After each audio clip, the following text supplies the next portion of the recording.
하나님의 사람 모세는 몇 살을 살았을까요? 오래 살았죠. 120년을 살았습니다. 기억하기 좋으라고 아마 120년을 살게 하신 것 같아요. 근데 그 120년을 전에도 한번 말씀드렸던 것 같은데 세 기간으로 나누어서 모세의 일생을 살펴볼 수 있습니다. 딱딱 40년, 40년, 40년 이렇게 딱 나눠지게 되는데 첫 번째 40년은 어떤 삶이었을까? 자, 먼저 첫 번째 40년은 모세가 어디에서 살았습니까? 애굽의 궁에서 살았겠죠. 바로의 궁에서 애굽 공주의 왕자로, 물론 양자로 물에서 건짐을 받고 양자가 되고 애굽의 왕자, 우리 예전 애니메이션 이집트의 왕자라는 것을 이제 기억이 있는데 그 정도로 애굽의 이집트의 왕자로 그런 40년의 인생을 살아왔습니다. 성사학자들은 이것을 모세의 인생을 나누면서 이렇게 3개로 나누면서 이때의 인생을 어떠한 인생이냐 하면 나를 위한 삶이었다라고 이야기합니다. 모세의 첫 번째 40년, 그 첫 번째 첫 번째 그 인생은 자신을 위한 삶이었다는 거죠. 왜 그랬을까? 애굽의 왕자입니다. 원래는 히브리인이죠. 이스라엘 사람입니다. 그러나 애굽 왕 바로의 명령에 의해서 2살 이하는 다 물에 던져 죽임을 당합니다. 태어나자마자 죽임을 강에 던지게 하죠. 자, 그런데 모세는 바로의 공주에게 발견되고 건짐을 받아서 건져내었다라는 뜻으로 모세라는 이름이 붙여지게 되고 공주의 양자가 되어서 궁중에서 살게 됩니다. 소위 말하는 공주의 이제 아들이 되었을 뭐야? 애굽의 왕자로 살아가게 되는 거죠. 왕자가 되었으니 물론 양자로 입혀졌지만 똑같이 왕자가 받는 모든 교육을 다 받습니다. 왕자의 교육이 뭐겠습니까? 왕이 되는 교육이에요. 모든 왕자들이 동일하게 그렇게 왕가의 교육을 받게 됩니다. 뭐 정치, 뭐 경제, 뭐 이런 것도 다 다르겠지요. 배울 수 있는 것 당시 최고의 나라가 애굽이었고 최고로 많이 배울 수 있는 곳이 애굽의 궁정이었기 때문에 거기서 왕자들이 배우는 모든 것도 다 배웁니다. 또 군사력, 뭐 전술, 뭐 이런 것도 다 지휘하는 것도 다 배웠겠지요. 그러니까 왕자의 칭호에 걸맞게 모세도 이 처음 40년은 누릴 수 있는 거 다 누리고 배울 수 있는 거 다 누리고 배우고 또 권력도 힘도 모든 것이 충만한 그런 때였습니다. 정말 내가 모든 것을 다 할 수 있구나. 내 힘이면 내 권력이면 다 할 수 있겠구나. 물론 거기도 그때도 물론 왕이 계승 서열이 있겠지만 모세는 거기에 조금은 이제 뒷전으로 물려나 있겠지만 그래도 그때 어땠습니까? 젊고 유능하고 또 왕자이다 보니까 뭐든지 할 수 있을 거다. 내가 가지고 있는 모든 것으로 내 지금 직분과 내 권세로 모든 것을 할 수 있다. 나를 위한 삶, 그러한 삶을 모세가 처음 40년 동안 살아왔다라는 거지요. 자, 그런데 그렇게 나를 위해 살다 보니까 뭐예요? 하나님과는 전혀 상관없는 삶을 살 수밖에 없었다라는 겁니다. 그러나 다행히도 모세의 친어머니가 유모로 들어왔잖아요. 어머니를 통해서 히브리인인 것도 알게 되고 또 어느 정도는 말씀도 배웠을 거예요. 유대인들은 그렇게 말씀을 가르쳤으니까. 하지만 여튼 모세는 애굽의 왕자로 나를 위한 삶, 그러나 하나님과는 관계없는 그런 삶을 처음 40년 동안 살아왔다라는 겁니다. 다시 말하면 나를 위한 삶은 뭐예요? 세상 사람들은 부러워하는 삶이겠지만 하나님 앞에서는 합당하지 않은 삶입니다. 결국 죄 가운데 거하던 삶이 처음 모세의 40년의 인생이었다라는 겁니다. 자, 두 번째 40년 어떻게 됩니까? 그렇게 권세를 누리다가 살인을 하게 되고 도망자가 되어서 광야로 미디안 광야로 내버린 삶 80세까지. 그래서 그 광야에서 목동으로 양치기로 살아온 인생이 80세까지 두 번째 40년의 삶이었다라는 겁니다. 애굽에서의 삶은 절정을 누리고 나를 위해서 모든 것을 할 줄 알았던, 할 수 있었던 그런 삶을 살았는데 살인자가 되고 쫓기다 보니 여러 가지 정치적인 이유도 있었을 거예요. 그러다 광야로 도망가서 살다 보니 아무것도 없어요. 자기가 배운 것, 자기가 가지고 있었던 것, 이제는 그것을 사용할 수도 없고 그거 다 쓸모없다라는 거지요. 결국 그 광야에서 그것도 이제 처가살이하면서 광야에서 외로운 목동으로 그렇게 40년간을 살아가게 됩니다. 나중에 하나님께서 부르셨을 때 그런 이야기 하잖아요. 저는 입이 둔한 자입니다. 사실 모세 입이 둔한 자 아니었을 거예요. 이전에는. 애굽에서 왕자로 있을 때는 이 웅변술도 배웠을 거예요. 말하는 법도 배웠을 거인데 광야에서 목동 그 양을 치면서 외롭게 이렇게 보더니 말하는 법도 어느 정도 잊어버리진 않았나 그런 생각을 해보게 됩니다. 그저 광야에서는 아무것도 할 수 없는 것, 완전히 나를 버릴 수밖에 없는 삶, 나라는 존재가 잊혀져 갈 수밖에 없는 그러한 40년의 인생을 살게 되었다. 그때 모세가 가지고 있는 건 뭐겠습니까? 나중에 하나님이 부르셔서 호렙산에 올라갈 때도 뭐 가지고 올라갑니까? 지팡이 하나. 자기가 가지고 있을 수 있는 모든 것은 아무것도 없어요. 그래서 몸뚱이 하나, 지팡이 하나 가지고 있었지 아무것도 없는 그러한 삶을 살았다는 거죠. 얼마나 처음에는 또 황당했겠습니까? 절망도 하고 분노도 일어나고 내가 왜 그랬을까? 내가 예전에는 하면서 과거를 추억하면서 그때 권세를 누리고 싶은 마음이 왜 없었겠습니까? 그러나 1년, 2년 그 세월들을 보내가면서 예전에 누렸던 모든 것들 그저 추억거리로 남겨두었지 다 잊어버리고 이제는 나이도 들어가면서 자신은 쓸모없구나, 버려졌구나 하는 그런 생각을 해보게 됩니다. 그러다 보니 나는 아무것도 아니구나 하는 그런 삶을 살게 됩니다. 그러니까 두 번째의 삶은 나를 버리는 삶, 자신을 철저히 비우는 두 번째 40년을 보내게 됩니다. 이때가 모세가 80세 될 때까지 그러한 삶을 보내게 됩니다. 완전히 자기를 비우는 가장 낮은 것에 밑바닥으로 인생의 밑바닥으로 떨어진 그러한 인생을 보내게 됩니다. 자, 마지막 40년은 뭡니까? 그런 모세를 누가 부르셨어요? 하나님이 부르셔서 하나님께서 사용하십니다. 아무것도 아닌데 광야의 외로운 늙은 목동 모세를 부르셔서 하나님의 사용하십니다. 그 이후로 그 부르심을 쫓아 이제는 하나님의 은혜로 살아가는 삶을 살아갑니다. 더 나아가서 하나님의 영광을 위하는 삶으로 마지막까지 살아가게 되죠. 자기를 위해서 살아왔을 때 전부였는 줄 알았던데 죄 가운데 거하고 하나님과 멀어졌습니다. 그러니 하나님은 그때를 씻기 위해서 40년의 광야를 보내면서 완전히 모세의 모습을 자기를 위한 것을 다 버리는 삶을 살게 하시고 이제는 하나님으로 채움받는 마지막 40년을 살아가게 합니다. 이 40년을 통해서 모세는 역사하시는 하나님을 만나죠. 이스라엘과 함께 하신 하나님, 자신과 함께 하신 하나님, 정말 하나님께 영광 올려드리는 하나님을 위한 삶을 살아가게 됩니다. 뭐 그때나 이제나 똑같지만 그때도 하나님과 함께 하지만 자기가 가진 건 뭐 있습니까? 지팡이 하나만 가지고 나아갑니다. 그런데 그 지팡이조차도 쓰임도 틀립니다. 예전에는 그저 양을 치는 지팡이, 자신의 몸을 의지하는 지팡이였다면 지금 하나님을 만난 이후 하나님으로부터 체험받은 이후 모세의 지팡이는 어떤 지팡이예요? 하나님의 지팡이라고 성경이 말씀하잖아요. 나의 지팡이, 모세의 지팡이가 아니에요. 하나님의 지팡이, 놀라운 기적의 지팡이가 됩니다. 그 지팡이를 내밀자 어떤 일이 벌어집니까? 홍해가 갈라지죠. 그 지팡이로 반석을 쳤을 때는 반석에서 물이 솟아 나오게 됩니다. 자신의 능력이 아닌 하나님의 역사가 자신을 통해서 들고 있는 이 지팡이를 통해서 나타나게 되었다. 그래서 마지막 모세의 삶은 뭐예요? 죽는 그날까지 하나님의 영광을 위해서 하나님의 이끄심을 받고 하나님의 인도하심을 따라가는 삶, 내가 아닌 하나님을 위해서 또 이스라엘 백성들 남을 위한 삶을 살게 되었다라는 겁니다. 자, 이것이 모세의 인생의 전부입니다. 40년, 40년, 40년 나를 위한 삶, 나를 버리는 삶, 하나님으로 채움받는 삶, 이것이 모세의 인생이었다라는 거죠. 자, 성경에 보면요, 모세를 하나님의 사람이라고도 부르지만 하나님의 친구, 또 모세와 같은 사람이 전에도 후에도 없다라고 말씀할 정도로 하나님께서 모세를 굉장히 사랑하셨습니다. 그런데 그렇게 처음부터 모세를 그렇게 사랑하시느냐? 아니에요. 마지막 40년의 인생을 그렇게 살아왔기에 하나님께서 그를 친구로 여기시고 귀한 하나님의 사람으로 세워 주셨다는 거죠. 그런데 그렇게 하나님께 인정받기 위해서 어떤 일들이 있었습니까? 자기를 비우는 그런 귀한 시간들이 있었다는 거예요. 그러니까 모세의 두 번째 시기 40세에서부터 80세까지는 정말 돌이키고 싶지 않은 그런 고난의 시기였죠. 정말 끔찍한 고통의 시기였지만 이 시기가 오히려 은혜의 시간이었다는 거예요.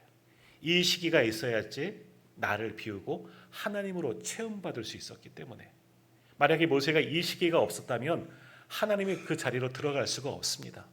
우리 가시나무인가요? 내 안에 내가 너무 또 많아.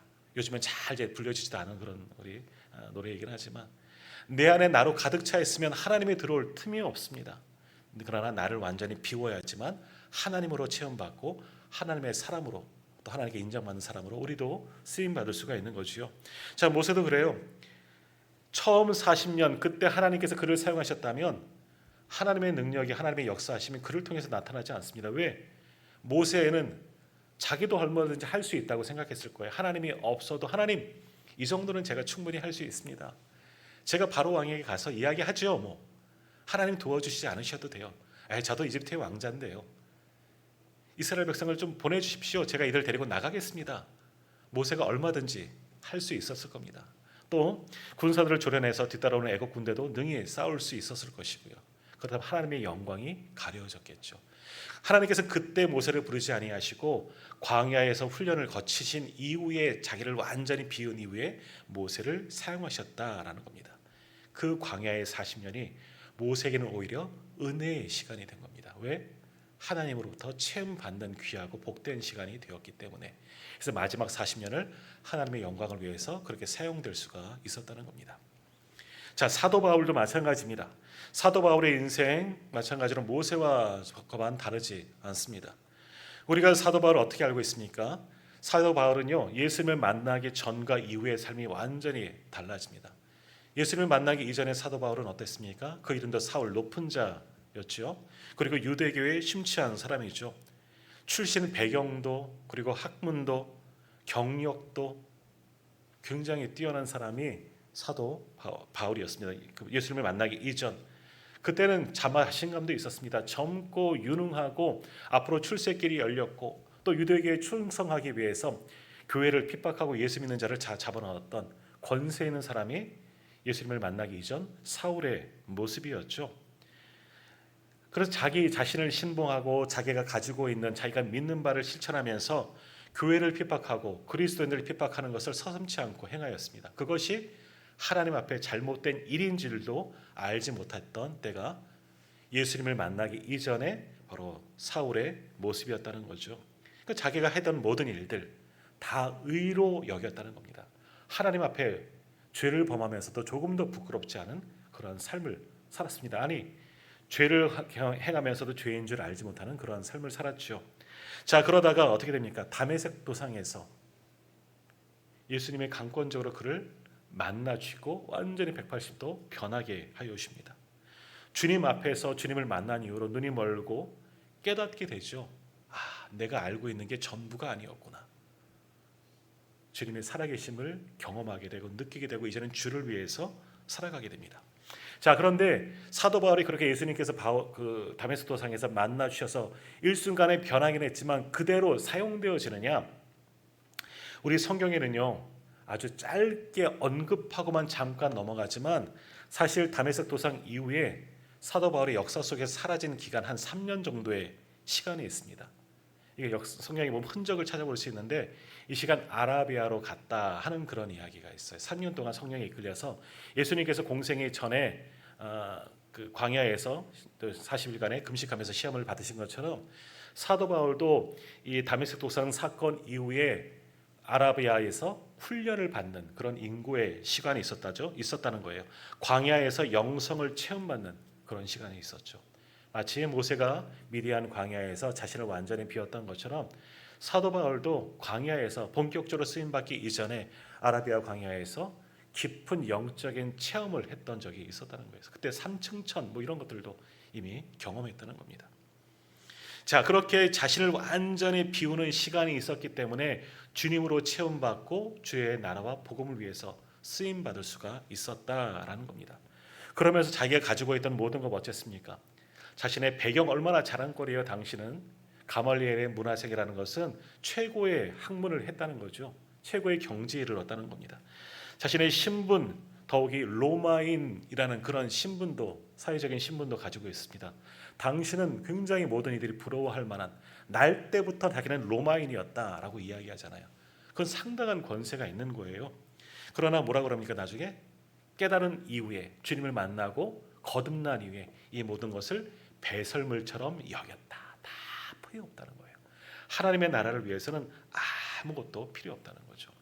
이제는 내가 가지고 있는 모든 것들, 나의 배경들이 나를 북돋아주고 나를 내세우고 나의 능력이 되었다면 주님을 만나고 완전히 나를 버리게 될 수밖에 없었다는 거죠. 다 필요 없다는 거예요. 그런 것은 정말 배설물처럼 다 버릴 뿐이라는 거죠. 그 대신 무엇으로 채웠느냐?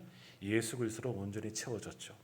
그 이후 완전히 주를 위한 삶으로 사도 바울의 인생이 바뀌어지게 됩니다. 마치 모세가 광야에서 자신을 다 비우고 하나님으로 체험받고 하나님의 역사를 위해서 사용되어졌던 것처럼 그제서야 사도 바울도 자신을 다 비우고 그렇게 주를 위해서 사용되어집니다. 그래서 사도 바울은 로마서 14장 8절에서 이런 고백을 합니다. 우리가 살아도 주를 위하여 살고 죽어도 주를 위하여 죽나니 그러므로 사나 죽으나 우리가 주의 것이로다. 사나 죽으나 나는 주의 것이다. 우리는 주의 것이다. 우리가 살아가는 목적도 주를 위해서, 우리가 죽는 것도 주를 위해서.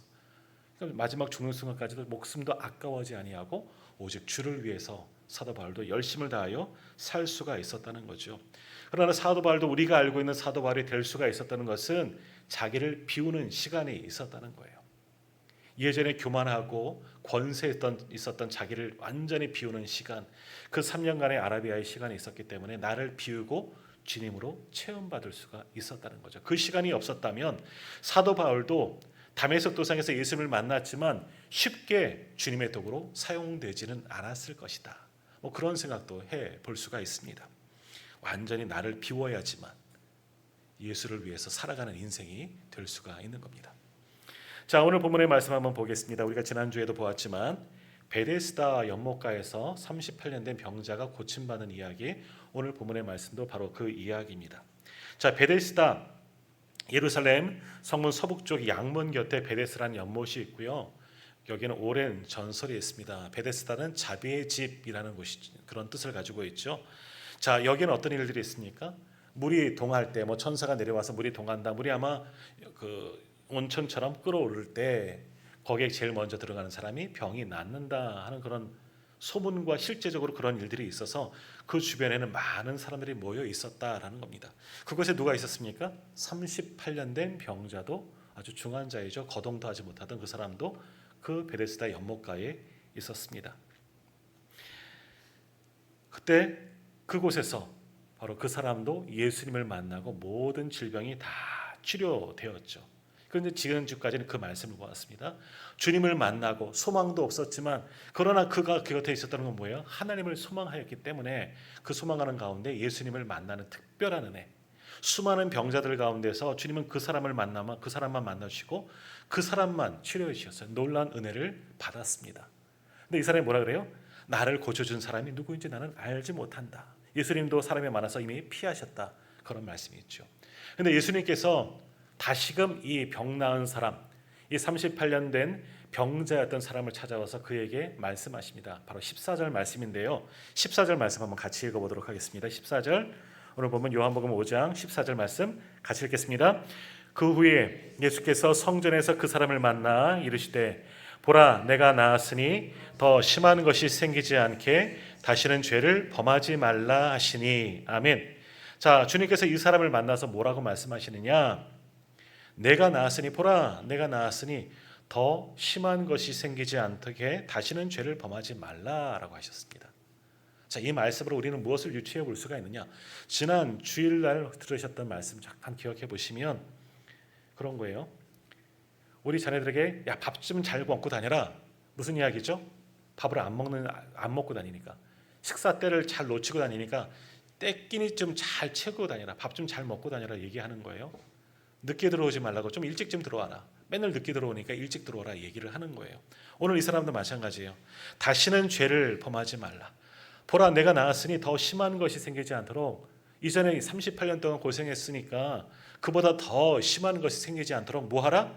다시는 죄를 범하지 말라.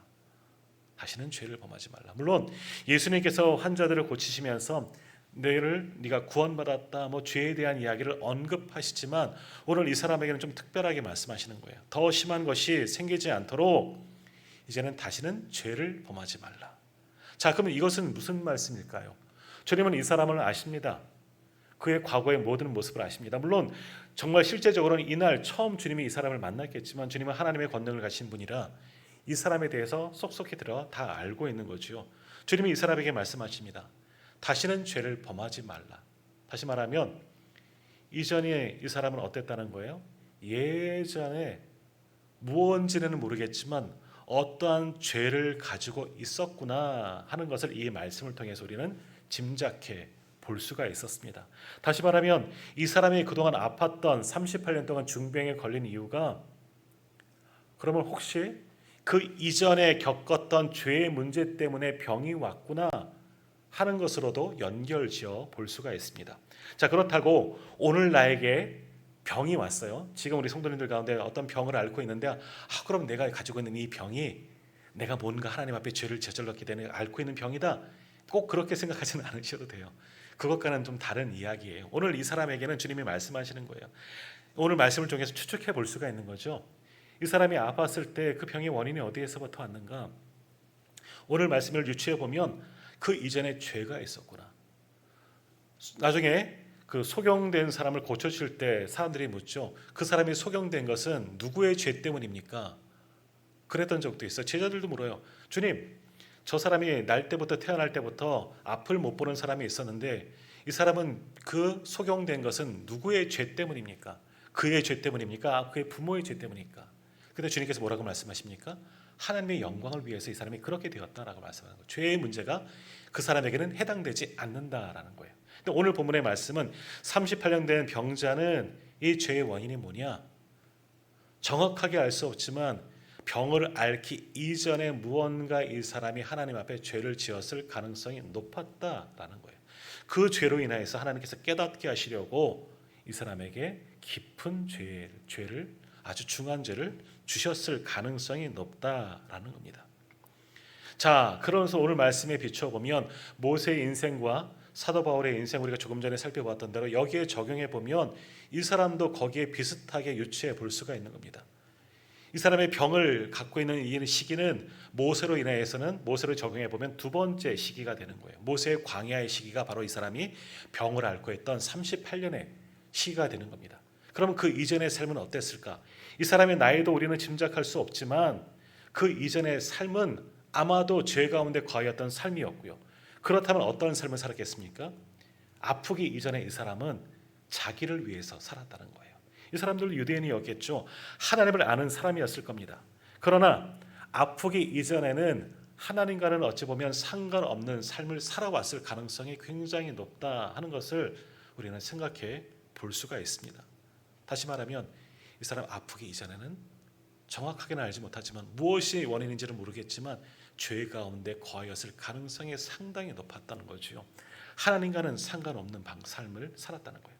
나를 위한 삶, 내가 가지고 있는 모든 것을 가지고 정말 나를 위해서 그동안 살아왔다가 하나님과는 상관없이 하나님과는 멀리 떠나서 하나님 앞에 죄를 짓는 그런 인생을 이 사람도 살아왔었을 겁니다. 그러다가 이 사람을 깨닫게 하시려고 이 사람에게 특별한 은혜를 주려고 하나님은 그에게 병을 주셨어요. 그런데 어떻게 되었을까요? 이 사람도 그 이전에는 아마 자기도 유능했을 거예요. 무언가를 가지고 있었겠죠. 능력도 있었겠죠. 그래서 그 병을 치료하기 위해서 수단과 방법을 할 수 있는 것을 다 동원해서 한번 해보지 않았겠습니까?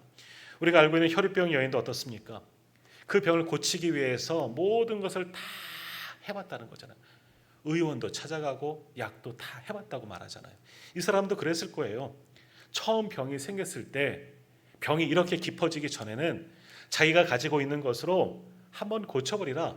병원도 찾아가고 의원에게도 찾아가고 여러 가지 약도 여러 가지 방법도 한번 다 해봤을 거예요. 그러나 그의 병이 낫지 않고 점점 더 깊어가게 된 겁니다. 아프기 이전에는 자기도 뭐든지 할 수 있었을 거라 생각했을 거예요. 마치 예전에 모세처럼 애굽의 왕자로 있을 때 모세처럼 무엇이든지 할 수 있고 그때는 젊었겠지요. 능력도 있었겠지요. 권세도 있었겠지요. 자기를 위해서 무엇이든지 이 정도 병은 나도 사람을 만나면 잘 고칠 수 있어. 내 능력으로 한번 해볼 수 있어. 이런 생각도 해봤을지도 모를 겁니다. 그러나 병이 점점 더 깊어만 갑니다. 한 해, 두 해, 이제는 거동도 하지 못할 정도가 되었을 때는 자포자기하지 않겠습니까? 야, 내가 가지고 있었던 것 아무짝에도 쓸모없는 것이었구나. 내가 예전에는 이런 거 한 번도 생각해 보지 않았는데 이런 문제가 이런 힘듦이 생기지 않을 줄 알았는데 내게도 이런 일이 생길다니 얼마나 힘들었을까. 또 그러면서 자기가 해볼 수 있는 거 다 해봤지만 할 수 없고 고침받지 못하는 이 현실을 보면서 점점 더 몸은 아파오고 거동자지하는 그런 몸이, 움직일 수도 없는 그런 몸이 되면서 자신은 아무것도 할 수 없구나, 자신의 무능함을 처절하게 이 사람은 느끼고 있지 않았겠습니까? 38년 동안 그렇게 아파왔으니 언제부터 이 사람이 움직이지 못했는지는 알지 못하겠지만 지금은 베데스다 연못가에 누워는 있지만 움직이질 수가 없는 거잖아요. 그러면서 자신의 무능함을 깨닫게 됩니다. 나는 아무것도 아니었구나. 나는 아무것도 할 수 없고 나는 아무짝에도 쓸모없는 존재였구나. 그것을 이 베데스다 연못가에서 처절하게 느끼게 됩니다. 더욱이 그가 할 수 있는 것은 뭐예요? 지난주도 말씀을 보았지만 소망하는 것뿐이에요. 이 사람이 그래도 이 베데스다 연못가에 있는 것은 하나님의 특별한 은혜를 소망하는 것, 이거 하나만 남은 거죠. 그 누워서 하나님이 하실 일을 기대할 뿐입니다. 작은 소망을 갖고 있는 거죠. 더욱이 다른 사람들이 물속에 들어갔다 낫는 것을 보면서 나도 저렇게 나았으면 하는 그런 소망 한 가지만 가지고 이 베데스다 연못가에 누워 있었습니다. 자기를 다 포기하고 자기를 완전히 비우고 그저 베데스다 연못가에서 하나님의 은혜만을 바라보면서 무언가 고침받을 그런 기대, 일말의 기대를 하면서 이 사람은 오랜 시간 동안 그 베데스다 연못가에 누워 있을 뿐이었다라는 거죠. 그래도 그 와중에 또 얼마나 많이 포기를 했었을까? 나는 이러다 죽겠구나 하는 생각 왜 많이 했겠습니까? 하지만 마지막까지 이 사람은 그래도 소망을 잃지 않았던 거예요. 베데스다 연못가에 누워 있는 것만으로도 하나님을 향한 소망, 작은 믿음이 그에게 남겨져 있었다는 거죠. 그 믿음 때문에 이 사람은 그곳에서 누워 있었다는 겁니다. 하지만 그 38년의 시간 동안 이 사람은 자기를 완전히 비우는 그런 인내의 시간, 훈련의 시간을 겪었다라는 겁니다. 자, 그렇게 자기를 완전히 비우고 38년의 시간이 지났을 때 이 사람에겐 특별한 은혜가 임하게 됩니다. 마치 사도 바울이 다메섹 도상에서 예수 그리스도를 만난 것처럼 그 속에서 많은 사람들이 같이 무리가 있었지만 오직 사도 바울만 빛을 경험하고 눈을 멀고 주님의 음성을 들었던 것처럼 이 사람에게도 그곳에 있던 많은 사람들과는 달리 특별한 은혜를 잊게 됩니다. 바로 예수님을 만나게 되고요. 예수님의 은혜로 그가 치유받게 되고 자리를 들고 일어나 걸을 수 있게 되었다는 거죠. 완전히 그 38년 된 그 중병에서 해방을 받고 구원을 받고 치료를 받게 되었다는 겁니다. 모두가 다 하나님의 은혜였다는 거죠. 그에게 주님은 다시 오셔서 말씀하시는 겁니다. 보라, 내가 나았으니 더 심한 것이 생기지 않게 다시는 죄를 범하지 말라. 뭐예요? 너가 이제 나았다고 이제는 옛날의 모습으로 돌아가지 말라는 거예요. 38년 속에서 너를 비우고 하나님과 깊은 교제하면서 하나님에 대한 소망을 품다가 이제는 하나님의 은혜로 네가 이제 고침을 받았잖니. 그러니 이제는 다시금 예전의 모습으로 돌아가지 말라. 다시금 죄 가운데로 돌아가지 말라. 주님께서 그에게 강권하여 말씀하시는 겁니다. 그러니 어찌 보면 이 사람에게도 38년의 시간은 그냥 허투루 보낸 시간이 아니었던 거예요. 자기를 비우는 오히려 아주 얼마나 힘들었겠어요. 고통의 시간이었지만 그러나 그 고통의 시간이 이제는 은혜의 시간이 된 거예요. 그 38년의 시간이 있었기 때문에 그래도 베데스다 연못가에서 하나님의 은혜를 소망하며 버텼기 때문에 그 작은 믿음을 통해서 이 사람은 구원받았던 거죠. 예수님을 만나게 되었던 겁니다. 그에게 주님께서는 당부하시는 겁니다. 내가 나았으니 더 심한 것이 생기지 않도록 다시는 죄를 범하지 말라. 죄악 가운데로 돌아가지 말라 말씀하는 거예요. 하나님의 은혜를 경험하고 그 한 번만으로 그치지 말고 이제는 오늘 경험한 이 은혜를 가지고 다시금 죄악된 자리로 돌아가지 말라. 결코 옛날의 모습으로 너는 절대로 돌아가면 안 된다. 주님께서 강권하여 이 사람에게 말씀하시는 거예요. 자, 오늘 이 사건을 우리에게도 한번 적용해 봅시다. 우리의 인생도 예수님을 만나기 이전과 이후의 삶으로 바뀌어지게 됩니다. 이거는 모태신앙도 마찬가지입니다. 저도 모태신앙이긴 하지만 모태신앙도 예수님을 만나야 되는 거예요. 그죠? 모태신앙에 자연스럽게 믿음이 생기고 하나님의 사람으로 쓰임받는 게 결코 아닙니다. 주님을 만나는 계기가 있어야 되는 거예요. 저도 그러고요. 자, 그러나 주님을 만나기 이전에 우리의 삶은 어땠느냐? 모세의 처음 인생처럼, 오늘 본문의 이 사람, 병 걸리기 전 이 사람의 모습처럼 우리도 죄 가운데 거했던 사람들입니다. 하나님과는 전혀 상관없는 삶을 살아갔던 존재가 바로 우리들이었다는 거죠. 그러면서 우리는 어떻게 살아왔습니까? 나는 무엇이든지 할 수 있다고. 그리고 나를 위해서 우리는 살아왔습니다. 내가 일하는 것도, 내가 배우는 것도 결국 나를 위해서, 나와 관계된 것들을 위해서 주님을 만나기 전까지는 우리는 그러한 삶을 살아왔습니다. 결국 그러한 삶은 어떤 삶이에요? 나를 위한 삶, 그걸 정당화시킬 수는 있지만 뭐예요? 결국 하나님과는 멀어지는 삶이에요. 죄 가운데 거하는 삶이 예수님을 만나기 이전에 우리의 삶이었다는 거죠.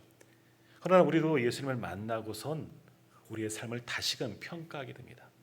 아, 내가 가지고 있었던 것, 내가 해왔던 것들 하나님 앞에는 아무것도 아니었구나. 이거 다 쓸모없는 것들이었구나. 우리도 깨닫는 시간을 보내야 돼요. 그래야지 주님께 쓰임받는 그런 시간들이 되어지는 겁니다. 오늘 여기 제가 원고에는 쓰지 않았지만 말씀을 전하면서 그런 생각이 드는 거예요. 저도 신대원을 준비하면서 아, 그랬구나. 하나님께서 그렇게 그래서 그 시간을 준비시켜셨구나 하는 그런 생각들을 또 지금 해보게 됩니다. 우리에게도 훈련의 시간, 인내의 시간, 나를 비우는 시간이 반드시 필요합니다. 어찌 보면 지금이 어떤 분에게는 그 비우는, 나를 비우는 시간일 수가 있는 거예요. 그 시간이 고난으로 우리에게 다가올 수가 있는 것이고요. 나는 감당할 수 없는 시간일 수가 있어요. 그러나 그것이 은혜의 시간임을 기억하시길 바랍니다. 나를 비워야지만 주님으로 체험받을 수가 있습니다. 우리 성도님 가운데는 이미 그런 인고의 시간을 보내고 나를 완전히 비우고 주님을 만나고 완전히 거듭난 분도 계시겠지만 어떤 분들은 아직 주님을 만나지 못한 분도 계실 수도 있고 또 어떤 분들은 주님을 만난 이후에 인고의 시간 또 훈련의 시간을 보내는 분들도 분명히 있을 거예요. 그러나 이 훈련의 시간도 우리에겐 전혀 쓸모없는 시간이 아니에요. 오히려 은혜의 시간이 되는 것이고 이 시간을 통해서 다듬어지고 나와 같은 사람들도 다듬어지고 훈련받아지고 연단되어져서 아주 귀하게 쓰임받는 그런 존재가 될 수가 있는 겁니다. 그렇게 다듬어져야지만 하나님의 사람으로 우리가 분명히 쓰임받을 수가 있는 겁니다. 자, 이런 시기들을 보내고 우리가 이제는 하나님께서 나를 사용하기를 원하시는구나 생각되어지면 이제는 어떠한 삶을 살아야겠습니까? 모세의 마지막 80세 이후의 삶처럼 하나님의 영광을 위한 삶을 오늘 우리도 살아가야 합니다. 사도 바울도 광야 훈련을 지나고 이제는 사나 죽으나 주를 위해 살겠습니다 헌신했던 것처럼 자신의 목숨을 아까워하지 않고 다 바쳐 희생했던 것처럼 우리도 이제는 그 모든 시간 훈련의 시간이 지났다면 주를 위한 삶으로 나아가는 저와 우리 성도님들 다 되시기를 바랍니다. 그러나 우리 안에는 여전히 죄성이 남아있어요. 하나님 나라에 이를 때까지 여전히 죄성이 숨겨져 있습니다. 그러나 우리가 방심하는 순간 이 죄성이 살아나서 우리를 또다시 옛 죄악된 자리로 돌이킬 때가 있는 겁니다. 그때 오늘 주님이 우리에게 말씀하시는 거예요. 보라, 내가 나았으니 더 심한 것이 생기지 않도록 다시는 죄를 범하지 말라. 예전 것들을 추억하고 그때가 좋았느니 하면서 돌아가지 말라는 거예요. 이제는 주님을 만나고 변화되었다면 주를 위한 삶을 살아가라. 주님이 오늘 우리에게도 지금 말씀하고 계십니다. 그러므로 오늘 우리는 이제 주님의 나라를 위해서 계속해서 전진해 나가야 합니다. 뒤돌아보지 마시고 이제는 또 다른 것 두리번거리지 마시고 또다시 나를 위해서 사는 삶 살지 마시고요. 오직 하나님의 영광만을 위해서 살아갈 수 있는 저와 우리 모든 성도님들 다 되시기를 간절히 소망합니다. 그러기 위해서 우리가 먼저 필요한 것이 있습니다. 뭐겠습니까? 나를 비우는 시간이 필요합니다. 나를 버리는 시간이 반드시 필요합니다. 그러지 않고는 주님으로 체험받을 수가 없습니다. 오늘 베데스다 연못가에 있던 이 사람은 38년의 이 병을 앓고 있는 이 시기가 나를 버리는 시기였어요. 완전히 철저히 자기를 비우고 낮아지고 아무것도 할 수 없을 때 주님의 은혜를 받지 않았습니까? 구원을 받지 않고 치료를 받지 않았습니까? 우리 나를 비우지 않고는 주님으로 체험받을 수가 없습니다. 나를 비우십시오. 나를 버리십시오. 다시는 죄의 자리로 돌아가지 마십시오. 오직 주님만 바라보고 온통 이제는 주님으로만 체험받고 우리의 남겨진 모든 인생 하나님의 나라와 영광을 위해서 쓰임받는 저와 우리 모든 성도님들 다 되시기를 주님의 이름으로 축복합니다. 기도하겠습니다.